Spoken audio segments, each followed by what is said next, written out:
हाँ जी, good morning dear students. आप सभी लोग कैसे हो और आप लोगों की पढ़ाई कैसी चल रही है। हम आशा करते हैं कि आप लोगों की पढ़ाई बहुत ही बेहतर चल रही होगी। और देखिए, हम लोग अपने सिलेबस को धीरे धीरे आगे बढ़ाते हुए काफ़ी आगे तक पहुंच चुके हैं। 7th चैप्टर में हम लोगों ने 3-4 क्लासें पढ़ ली हैं बच्चों। अब बारी है हमारे अगले चैप्टर की। देखिए, जैसा कि हम लोगों ने आपसे कहा था कि आपको चैनल ज़्यादा से ज़्यादा शेयर करना है। आप लोग पढ़ रहे हो, बहुत अच्छी बात है। आप लोगों को हमारा चैनल पसंद है तो ज़्यादा से ज़्यादा बच्चों तक पहुंचाइए। जितना ज़्यादा हो सकेगा उतना ज़्यादा शेयर कीजिए, ताकि जल्दी से जल्दी हमारे सब्सक्राइबर का कोटा पूरा हो और हम आप लोगों को सरप्राइज़ दें। ठीक है बच्चों, तो जितना जल्दी से जल्दी हो सके। देखिए, मैं आप लोगों के लिए पूरी कोशिश कर रहा हूँ अपने ज्ञान को आप लोगों तक पहुँचाने के लिए, फिजिक्स को ईजी फॉर्म में आप लोगों तक पहुँचाने के लिए बहुत ही कोशिश करता हूँ, बहुत बेहतर ढंग से आप लोगों को फिजिक्स पढ़ाऊँ। बस मेरा इतना निवेदन आप लोगों से है कि आप लोगों को बस मेरा चैनल ज़्यादा से ज़्यादा शेयर करना है, ताकि हमारे सब्सक्राइबर पूरे हो जाए और हम आपके लिए भी कुछ कर पाएँ। ठीक है बच्चों, तो चलिए अब हम लोग अपनी अगली क्लास पर बढ़ते हुए अगले टॉपिक पर पढ़ते। देखिए, हम लोगों ने कल अपनी क्लास में चुंबकीय क्षेत्र को ज्ञात करना सीखा था बायो-सावर्त के नियम से। बायो-सावर्त के नियम में उसके बाद में फिर हम लोगों ने और स्थितियाँ पढ़ी कि चुंबकीय क्षेत्र कैसे ज्ञात होगा वगैरह वगैरह। अब वो सारी चीज़ें पढ़ते हुए अब हम लोग आगे चुंबकीय क्षेत्र को और एक स्थिति में ज्ञात करेंगे। वो है बेटा परिमित लंबाई का सीधा धारावाही चालक तार है। एक चालक तार है परिमित लंबाई का, उसके कारण चुंबकीय क्षेत्र ज्ञात करेंगे। बायो-सावर्त का नियम पढ़ा, चुंबकीय क्षेत्र की दिशा के लिए नियम पढ़े। अब बारी है कोई विशिष्ट स्थितियां लेते जाओ। कोई चालक तार है, कोई कुंडली है, कोई हेल्महोल्ट्ज कुंडली है, कोई साइक्लोट्रॉन है। इन सब के कारण आपके कितना चुंबकीय क्षेत्र उत्पन्न होगा, कोई आयताकार धारावाही लूप है। इन सभी स्थितियों को पढ़ेंगे धीरे धीरे। अब पढ़ते हुए हमें आगे बढ़ना है, तो इस टॉपिक को हम लोग गौर से पढ़ते हैं। तो देखिए बच्चों, जरा टॉपिक में क्या है, एक परिमित लंबाई का सीधा धारावाही चालक तार लेना है, जिसके कारण आपको चुंबकीय क्षेत्र ज्ञात करना है। मैंने ये परिमित लंबाई का चालक तार ले लिया बेटा, एक्स और वाई। एक परिमित लंबाई का चालक तार लिया, एक्स और वाई। उसका केंद्र है ओ, क्योंकि अब मैं जो समझाने वाला हूं वही सब लैंग्वेज में लिखा हुआ है। इसका केंद्र ओ है। चलिए और नीचे ले लेता हूं मैं, केंद्र ओ है और केंद्र ओ से आपके डी दूरी पर, केंद्र ओ से कितनी दूरी पर, डी दूरी पर कोई बिंदु P है जहां पर आपको चुंबकीय क्षेत्र ज्ञात करना है। एक परिमित लंबाई का चालक तार है एक्स वाई, उसके कारण इसके केंद्र O से D दूरी पर बिंदु P स्थित है जहां पर चुंबकीय क्षेत्र ज्ञात करना है। गौर से देखना, क्योंकि डायग्राम का ही काम है।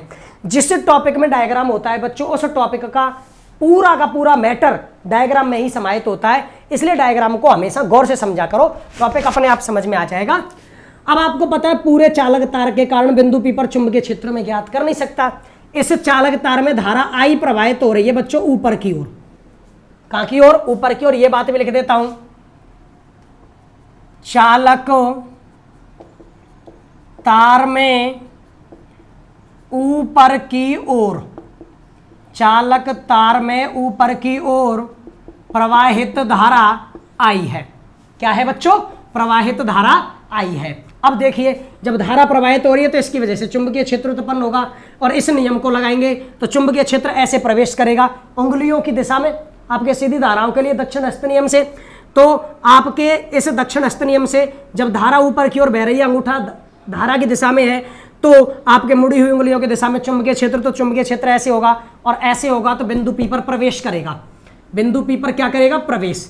तो चुंबकीय क्षेत्र कौन सी दिशा में? क्रॉस डायरेक्शन में, यानी अंदर प्रवेश करेगा। अब पूरे चालक तार के कारण बिंदु P पर चुंबकीय क्षेत्र ज्ञात कर नहीं सकते, तो आप ऐसा कीजिए, एक अल्पांश ले लीजिए। आपने एक अल्पांश ले लिया बेटा ए बी, आपने एक अल्पांश लिया ए बी, ठीक है। और इसका केंद्र है ओ डैश। इसका केंद्र क्या है बच्चों? O dash. अल्पांश की लंबाई है बेटा डी एल। अल्पांश की लंबाई क्या है? ए से लेकर बी तक की डी एल।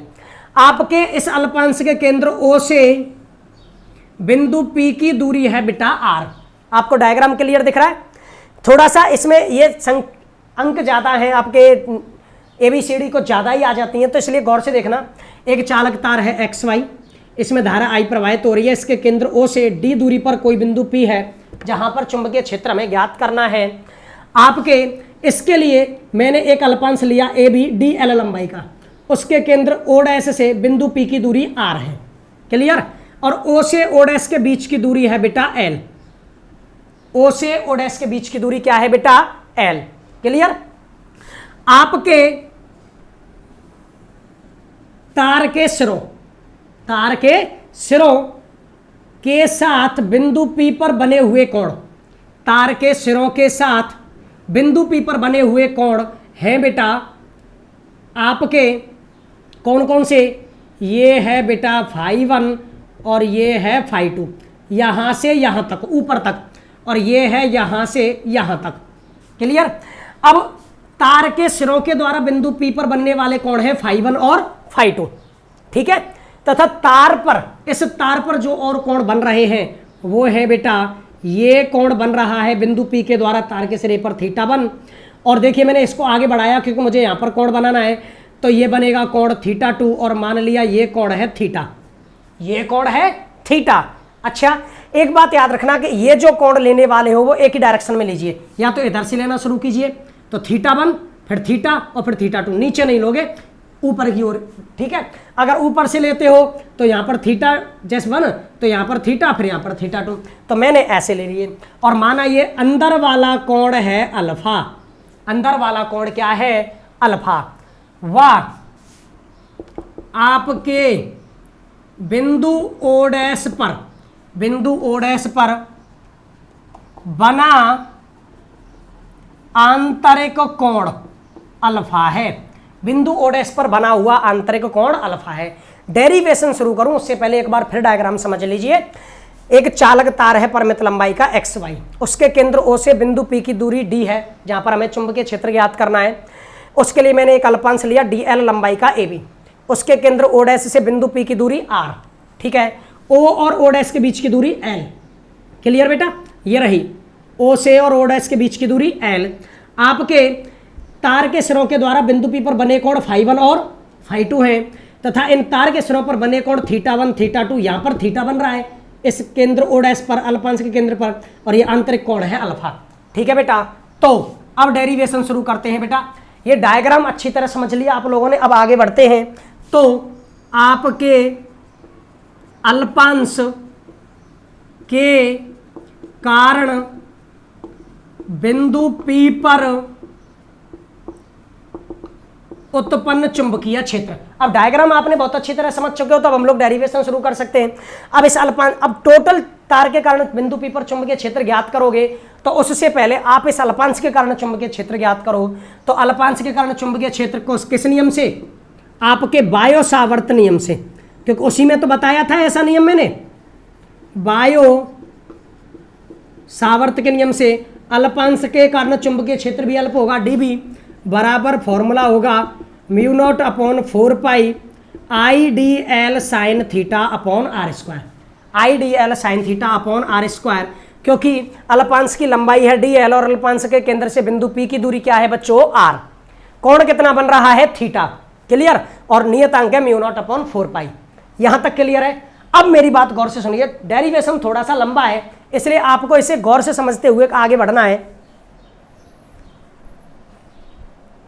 देखिए, आप लोगों को अब इसके कारण चुंबकीय क्षेत्र ज्ञात करना है पूरे चालक तार के कारण। तो पहले इस फॉर्मूले में सारे मान रखो, आई तो आई है, लेकिन इस अल्पांश की जगह पे पूरा तार लेना है, तो डीएल की जगह पे इसका मान रखो डीएल का। आप आर जो है वो केंद्र, अल्पांश के केंद्र से बिंदु पी की दूरी है, लेकिन आप निकाल रहे हो तार के केंद्र से डी दूरी पर, तो आपको भी आर का मान डी के रूप में लिखना है, और ये डी एल और डी आर दोनों के मान डी के रूप में लिखने हैं। तो देखिए चित्र से आप सबसे पहले त्रिभुज ओ डैश पी में, त्रिभुज ओ डैश पी में आपको अल्फा की जरूरत पड़ेगी। तो बिंदु ओ डैश पर, बिंदु ओ डैश पर, चाहे चलिए बाद में लिखेंगे, तो ओ डैश पी में आप सबसे पहले डीएल का मान निकालोगे। तो आप पहले एल से निकालेंगे डीएल, अवकलन करके। तो एल आपने अब कोण लिया है अंदर अल्फा, ठीक है, अंदर कोण अल्फा है, तो कोण के सामने वाली भुजा, आराम से समझो, कोण अल्फा के सामने वाली भुजा लंब, ठीक है। यहां पर 90 डिग्री कोण बन रहा है, तो ये कर्ण हो गया और ये हो गया आधार। आधार एल है, लंब है डी, कोण अल्फा है, तो आप लोग कौन सा लगाइए, टेन थीटा। तो टेन थीटा बराबर लंब बटे आधार, कोण ये रहा तो लंब कौन है डी और आधार कौन है बेटा एल, आधार कौन है एल। तो एल का मान निकालिए डी, अब और सॉरी यहाँ पर कोण क्या है बेटा अल्फा, कोण क्या है अंदर वाला अल्फा, तो डी अपॉन टेन अल्फा। तो बताइए एल बराबर डी, 1 अपॉन टेन अल्फा क्या होगा बेटा, कॉट अल्फा, क्या होगा कॉट अल्फा। परंतु आपको अच्छी तरह पता है कि आपको मान तो थीटा के रूप में लेना है, तो ये अल्फा को हटाइए, तो बिंदु ओ डैश पर देखिए, परंतु बिंदु ओ डैश पर आप जरा देखिए, बिंदु ओ डैश पर ये पूरा कोण 180 डिग्री है, पूरा कोण क्या है 180 डिग्री, जिसमें दो कोण बन रहे थीटा और अल्फा। तो बिंदु ओ डैश पर अल्फा प्लस थीटा बराबर क्या हो गया 180 डिग्री। तो बताइए अल्फा बराबर क्या हो गया 180 माइनस थीटा। तो रखिए इसमें मान एल बराबर D cot 180 minus theta, 180 minus theta हो गया सेकंड क्वाड्रेंट, द्वितीय चतुर्थांश, और द्वितीय चतुर्थांश में कॉट होता है बेटा नेगेटिव। अब कॉट नेगेटिव होगा तो माइनस का डी कॉट थीटा, माइनस का डी कॉट थीटा। क्लियर, समीकरण नंबर, अब आपने तो एल का मान निकाला है, आपको किसका चाहिए डीएल का। तो अब कल थीटा के सापेक्ष, थीटा के सापेक्ष आप अवकलन कर दो, थीटा के सापेक्ष अवकलन करने पर तो डी एल बटे डी थीटा, डी एल बटे डी थीटा, तो माइनस का डी कोट थीटा का अवकलन आएगा बेटा माइनस का कोसेक स्क्वायर थीटा, माइनस का कोसेक स्क्वायर थीटा। तो माइनस और माइनस हो गया प्लस, तो डी एल बराबर प्लस का डी कोसेक स्क्वायर थीटा, और डी थीटा यहाँ पर भाग में है, उधर किस में चला गया बेटा गुणा में, उधर चला गया गुणा में। तो समीकरण नंबर 2 डीएल का मान निकल कर आ गया। ठीक है, अच्छा दोबारा समझिए, हम लोगों ने त्रिभुज लिया ओ ओ डैश पी, उसमें कोण अल्फा है, लंब डी है, आधार है एल। ठीक है, तो टेन थीटा लगा दिया, टेन थीटा लंब बटे आधार डी बटे एल, तो एल का मान निकाला डी बटे टेन अल्फा, क्योंकि कोण अल्फा है, तो ये हो गया 1/10 अल्फा कॉट अल्फा। लेकिन यहाँ पर देखिए थीटा और अल्फा दोनों 180 का योग है, दोनों का योग 180 है, तो यहाँ से अल्फा बराबर 180 माइनस थीटा रखा, कॉट 180 माइनस थीटा होता है बेटा माइनस कॉट थीटा। अब ये एल का मान निकला है, डीएल का मान निकालना है, तो थीटा के सापेक्ष हमने अवकलन कर दिया, माइनस का डी और कॉट थीटा का अवकलन minus cosec square theta, minus और माइनस प्लस का डी कोसेक स्क्वायर थीटा और डी थीटा का वज्र गुणा कर दिया, तो डीएल का मान निकल कर आ गया। ठीक है, अब बारी है आपके दूसरे पॉइंट की, तथा अब आप पुनः, अब आपको निकालना है बेटा आर का मान। अब देखिए आर है कर्ण 90 के सामने वाली वजह, और निकालना किसके रूप में है डी के रूप में, अब डी है लंब, तो लंब और कर्ण में होता है बेटा साइन थीटा, कोण है साइन अल्फा, साइन थीटा बराबर लंब बटे कर्ण, लंब है डी और कर्ण कौन है आर। लेकिन आपको तो आर का मान निकालना है, तो आर बराबर डी अपॉन साइन अल्फा, तो आर बराबर डी कोसेक अल्फा, आर बराबर डी कोसेक अल्फा। परंतु आपको फिर से अल्फा का मान लिखना है, अल्फा बराबर 180 माइनस थीटा, तो आर बराबर डी कोसेक 180 माइनस थीटा। ठीक है बेटा, आर बराबर कोसेक 180 माइनस थीटा, ये सेकंड क्वाड्रेंट है, और सेकंड क्वाड्रेंट में आपका साइन और कोसेक पॉजिटिव होता है, ये जब पॉजिटिव होते हैं तो ये हो गया बेटा डी कोसेक थीटा। समीकरण नंबर 3, समीकरण नंबर 3। इसको यहाँ से यहाँ तक अगर समझने में आपको कोई भी दिक्कत आई तो वीडियो को पीछे ले जाएं, दोबारा देखें, मैं इसको हल्का सा एंटर कर देता हूँ, फिर मैं आगे बढ़ूंगा। कि आप लोगों को चुंबकीय क्षेत्र ज्ञात करना है बिंदु P पर, तो एक अल्पांश के कारण चुंबकीय क्षेत्र ज्ञात किया, तो फॉर्मूला आया बायो सावर्त के नियम से μ0/4π I dl sine theta upon are square. आपको डी एल और आर दोनों के मान रखने हैं, तो त्रिभुज ओ ओ डैश पी लिया, ये बाहर वाला कोण थीटा है, तो यहाँ अंदर वाला ले लिया अल्फा। तो पहले आप लोगों ने टेन अल्फा लगाया, तो यहाँ से बेटा एल का मान निकला, अल्फा का मान रख दिया, एल से अवकलन किया तो डी एल का मान निकला। फिर आपने साइन अल्फा लगाया तो आर का मान निकला, फिर से अल्फा का मान रख दिया तो आर बराबर निकला डी कोसेक थीटा। अब केवल इसमें मान रखना है, तो आप लोगों को ये यहाँ से और यहाँ तक नोट करना है बेटा। वीडियो पॉज कीजिए, इसको यहाँ से यहाँ तक नोट कीजिए, मैं आगे बढ़ रहा हूँ। चलिए, डेरिवेशन थोड़ा सा लंबा है, ज़्यादा लंबा नहीं है, इसलिए हमें समय बचाना पड़ेगा। मैंने अब ये मिटा दिया, आपको वो वीडियो पीछे ले जाकर पॉज करनी थी और फिर इसको लिखना था बेटा, लिखना पूरा है। चलिए अब हम लोग आगे बढ़ जाते हैं। आपको इस फॉर्मूले में इन दोनों के मान रखने हैं, किस किस के, एक तो इस dl का, एक तो इस dl का और दूसरा r का। तो देखिए समीकरण 2 व 3 से dl व r का मान किसमें, समीकरण 1 में रखने पर, समीकरण 1 में रखने पर। तो बताइए dB बराबर था mu naught upon 4 pi I D L sine theta upon are square, यही समीकरण 1 था। अब इसमें सारे मान रखिए, तो mu naught upon 4 pi I D L का मान है बेटा D cosec square theta d theta, और बाहर कौन है, साइन थीटा। नीचे कौन है बेटा, आर स्क्वायर, आर का मान क्या है, डी कोसेक थीटा स्क्वायर है, तो उसका भी क्या हो गया, स्क्वायर। ठीक है, समीकरण 2 और 3 से दोनों से मान उठाकर हमने समीकरण 1 में रख दिया। अब आगे कैलकुलेट करते हैं। देखिए बेटा,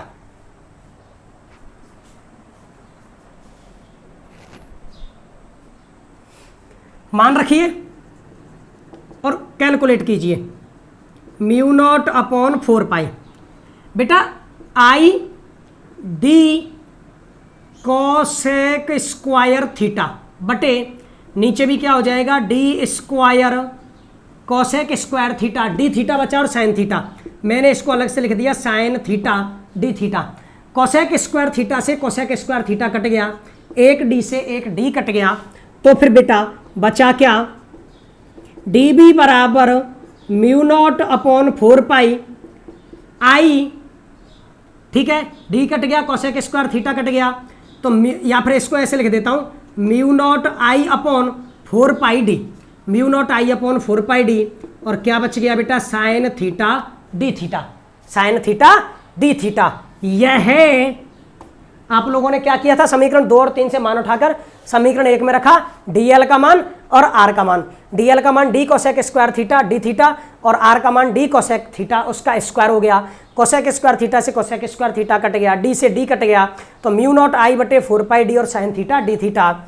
यह है अल्पांश ab के कारण, यह अल्पांश ab के कारण बिंदु P पर उत्पन्न चुंबकीय क्षेत्र है, बिंदु P पर उत्पन्न चुंबकीय क्षेत्र है।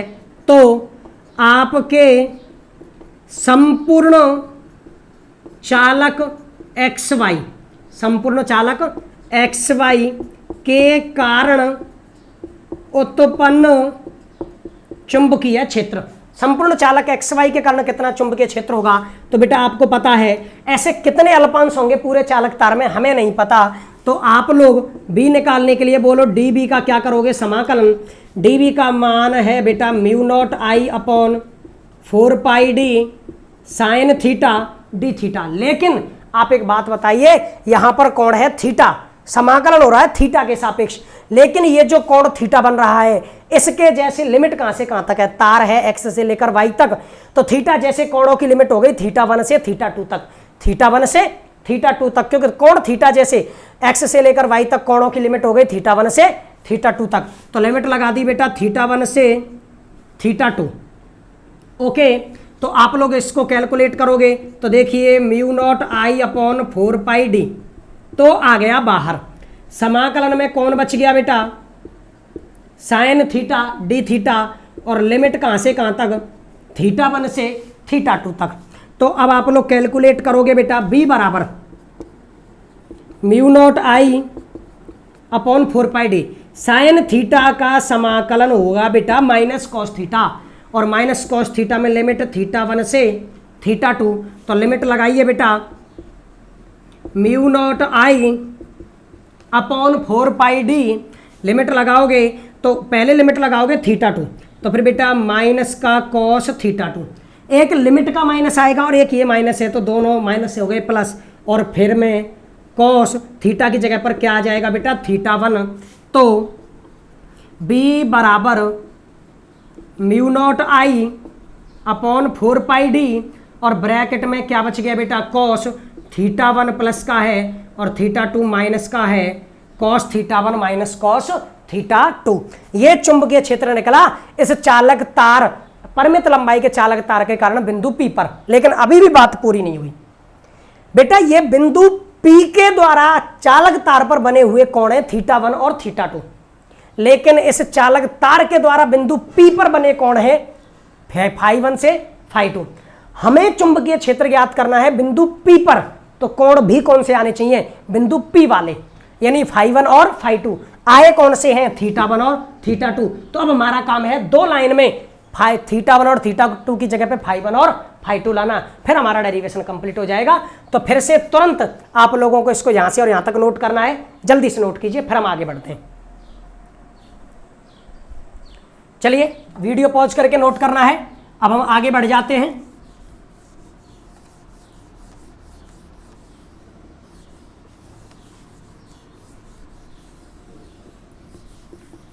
अब देखिए बेटा, आपको थीटा 1 का मान लिखना है फाई 1 के रूप में, थीटा 2 का मान लिखना है फाई 2 के रूप में। तो देखिए क्षेत्र में त्रिभुज OXP में बेटा आप एक काम कीजिए, OXP को लीजिए, त्रिभुज है, त्रिभुज के तीनों कोणों का योग 180, जिनमें से ये कोण अकेला 90 का है। त्रिभुज के तीनों कोणों का योग 180, जिनमें से ये अकेला कोण 90 का है। तो आपके फाई 1 और थीटा 1 का योग कितना बच गया 90। तो बेटा थीटा 1 प्लस फाई 1 बराबर 90, तो थीटा 1 बराबर क्या बचा 90 माइनस फाई 1। समीकरण नंबर 3 तक आ चुके थे, चौथा आपका थीटा 1 का मान आ गया फाई 1 के रूप में। कैसे? त्रिभुज OXP लिया जिसमें तीनों कोणों का योग 180 होगा, जिनमें से अकेला कोण 90 का है, तो ये दोनों कोणों का योग 90, थीटा 1 प्लस फाई 1 का बराबर 90, तो थीटा 1 का मान वाह त्रिभुज OYP में। अब बारी है आपके थीटा 2 के मान निकालने की, तो त्रिभुज OYP में लीजिए, थीटा 2 आपका बहिष्कोण है, थीटा 2 बहिष्कोण है। आप लोग एक बात बताइए, किसी भी त्रिभुज में जो बहिष्कोण बनता है वो त्रिभुज के दोनों अंतःकोणों का योग होता है। किसी भी त्रिभुज का जो बहिष्कोण होगा वो शेष दोनों अंतःकोणों का योग होगा। तो बहिष्कोण है थीटा 2 और अंतःकोण कौन कौन है, ये 90 का और ये फाई 2, तो 90 प्लस फाई 2, 90 प्लस फाई 2। तो फिर बेटा दोनों को ही समीकरण नंबर 4 लिख देता हूं। ये है कोण थीटा 2 और वो दोनों अंत कोणों का योग होगा, तो 90 प्लस फाई 2, तो मान रख दीजिए। अब तो केवल मान रखने, समीकरण 4 से मान रखने पर तो चुंबकीय क्षेत्र B बराबर बेटा mu naught I upon 4πd आ पहला है कॉस थीटा 1, थीटा 1 का मान है बेटा 90 फाई 1, 90 फाई 1 और माइनस का कॉस थीटा 2, थीटा 2 का मान है बेटा 90 प्लस फाई 2। ठीक है, तो B बराबर mu naught I upon 4πd, mu naught I upon 4πd cos 90 minus theta, 90 minus theta, देखिए ये 4 चतुर्थांश है, 0 डिग्री 90 180 360, 90 माइनस थीटा होते ही पहला क्वाड्रेंट, इसमें ऑल पॉजिटिव, इसमें साइन, इसमें टेन और इसमें कॉस। ठीक है, तो पहले क्वाड्रेंट में सब पॉजिटिव है, तो ये हो जाएगा कॉस, और हाँ 90 माइनस हो तो साइन हो जाता है, cos 90 minus theta sine theta होता है। तो फिर बेटा sine phi 1, cos 90 plus phi होते ही दूसरा क्वाड्रेंट, उसमें साइन पॉजिटिव। ठीक है, और 90 प्लस हो रहा है तो कौन बदलेगा, साइन कॉस बदले जाएगा साइन में। ठीक है, और ये सेकंड क्वाड्रेंट में आ रहा है इसलिए कॉस नेगेटिव होगा, एक माइनस पहले से है, एक नेगेटिव इसका आएगा, दोनों क्या हो गए प्लस, दोनों क्या हो गए प्लस। इस तरह आप लोगों ने क्या किया बेटा, आप लोगों ने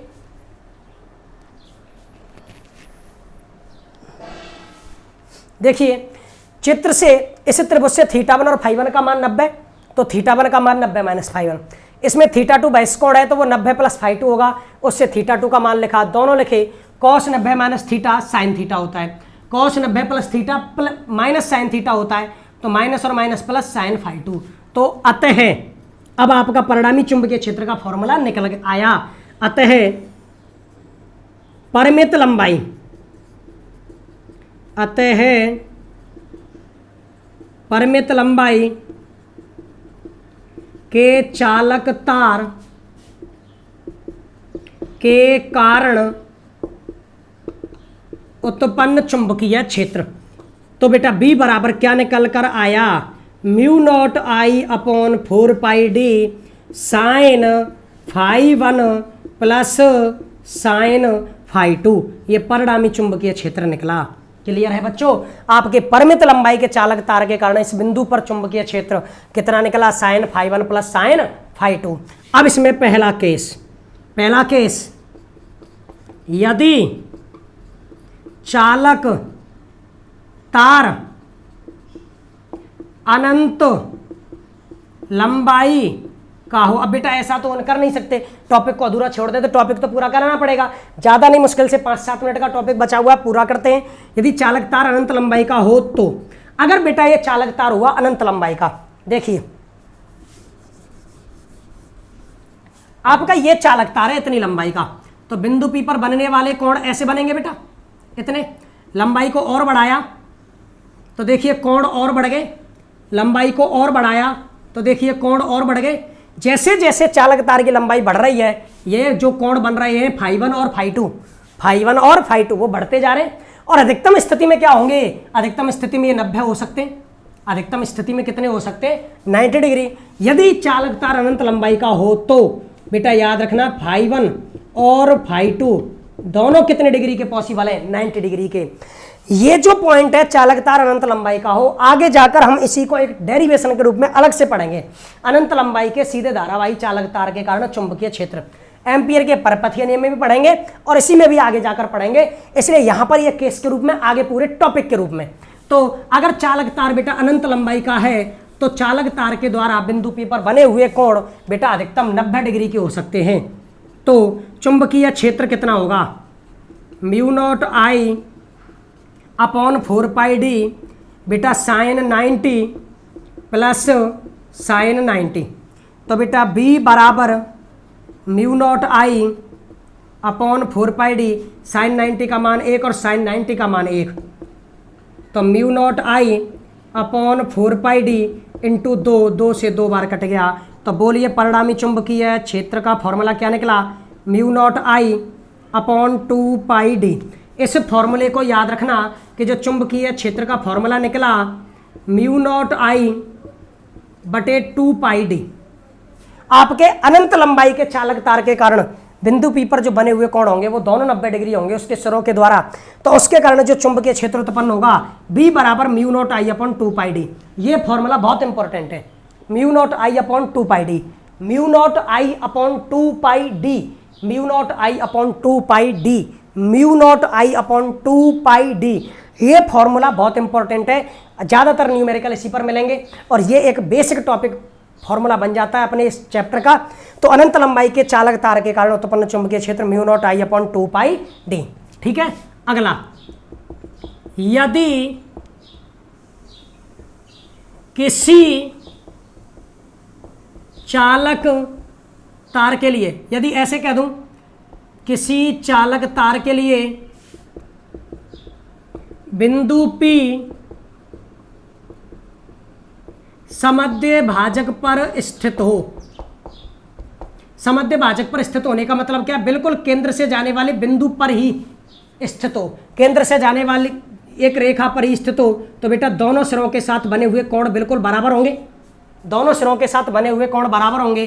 तो फिर बेटा ये फाई 1 और ये फाई 2, तो अगर समद्य भाजक पर स्थित हो तो बेटा फाई 1 और फाई 2 दोनों कोण बराबर होंगे। दोनों कोण कैसे होंगे, बराबर। अगर आपका ये चालक तार बिल्कुल समद्य भाजक पर स्थित है, देखिए ऐसे x और y, ये केंद्र O इससे जाने वाली रेखा पर स्थित है, तो फिर बेटा ये जो बनने वाले कोण हैं वो बिल्कुल बराबर होंगे। ये कोण कैसे होंगे, बराबर। यानी यहाँ पर जो फाई 1 और फाई 2 हैं वो दोनों फाई के बराबर बनेंगे। तो अब इस स्थिति में चुंबकीय क्षेत्र क्या होगा, B बराबर mu naught I upon 4πd और साइन फाई 1 का मान फाई और साइन फाई 2 का मान भी फाई।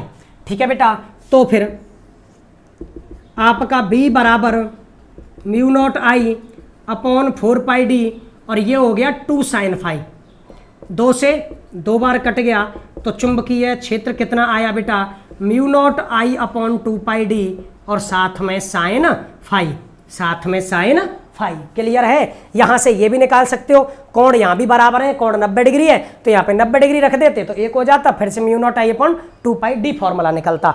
इस तरह। क्लियर है?